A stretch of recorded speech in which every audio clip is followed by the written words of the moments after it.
मान्य महापौर साहेब, पनवेल महानगरपालिका नवीन मुख्यालय इमारती समोर रस्त्यावर डेकोरेटिव्ह पदवी काम उभारून कारवाई करण्यासंदर्भात सर, याच्यामध्ये 3 वर्ष लागतील मला वाटतं आपला कार्यालय व्हायला, नवीन कार्यालय व्हायला ना. आत्ताच आपण डेकोरेट याप्रमाणे जर हे लाईट खांब बसवले तर मला वाटतं पुन्हा एकदा निविदा काढावा लागेल आपल्याला का ते रिपेरिंगसाठी. म्हणजे अशा पद्धतीने आपण हा 3-3.5 कोटी रुपयाचा खर्च करणे हा योग्य नाही. आणि आणखी त्याच्यामध्ये दुसरं म्हणजे सामान्य प्रशासनाचा आणखी आपल्याला एक GR आलेला आहे, तो येते 13 मे 2026.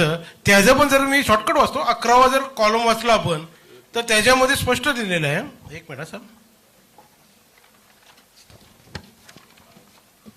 त्याच्यामध्ये स्पष्ट दिलेलं आहे त्या GR मध्ये, माहिती व जनसंपर्क तसे कार्यान्वयन यंत्रणेमाफक प्रमाणात शासकीय जाहिराती प्रसारित कराव्यात व अनावश्यक खर्च टाळावा. खर्चिक तंत्रज्ञानाचा डेकोरेटिव्ह लाईट इत्यादी वापरात कमीत कमी करावा. मग जर या शासनाने आपल्याला एवढे गाईडलाईन्स दिलेले असताना मग आपण महाराष्ट्र शासनाचं अवमान केल्यासारखं आहे. आणि हे महाराष्ट्र शासनाने नाही केलं, देशाचे पंतप्रधान नरेंद्रजी मोदी देशाचे पंतप्रधान याही आपल्यासाठी एक गाईडलाईन दिल्या आहेत. आपण काय काय खाद्यपदार्थ सुद्धा आता काय खायचं ते पण दिले आहेत आपल्याला. आता हा सोना घ्यायचा, पाणी जास्त प्यायचं, पाणी पण जास्त प्यायचं आपण, हे पण सांगितलं. अरविंदजी मुद्द्यावर बोला.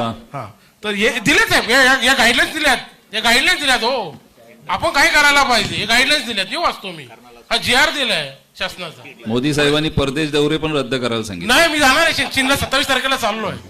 त्यांचा अवमान चालणार आहे, मी 27 तारखेला जाणार आहे, हे सांगतो मी तुम्हाला. आला लक्षात ना, ते जाऊ, मी पण जातो. अनुभव मिळतो आम्हाला, अनुभव मिळतो आम्हाला, जागतिक अनुभव मिळतोय. आला लक्षात ना. आता या शासनाच्या मुद्द्यावर या शासनाच्या GRचा अवमान करू नका तुम्ही.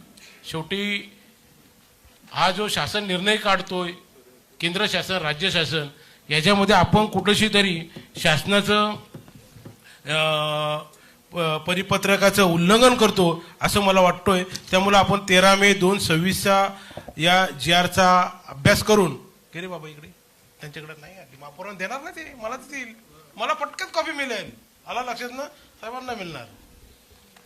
याचा अवमान करू नये आणि आपण हे या प्रस्तावाला थोडा स्थगिती देण्यात यावी. त्याच्यानंतर पाहिजे तर 2 वर्षानंतर काढा, 3 वर्षापर्यंत आपलं नवीन कार्यालय होणार आहे. त्याच्या अगोदर आपण 1 वर्ष अगोदर पाहिजे तर ही निविदा काढली तरी हरकत नाही, ठराव घेतला तरी हरकत नाही. सभागृह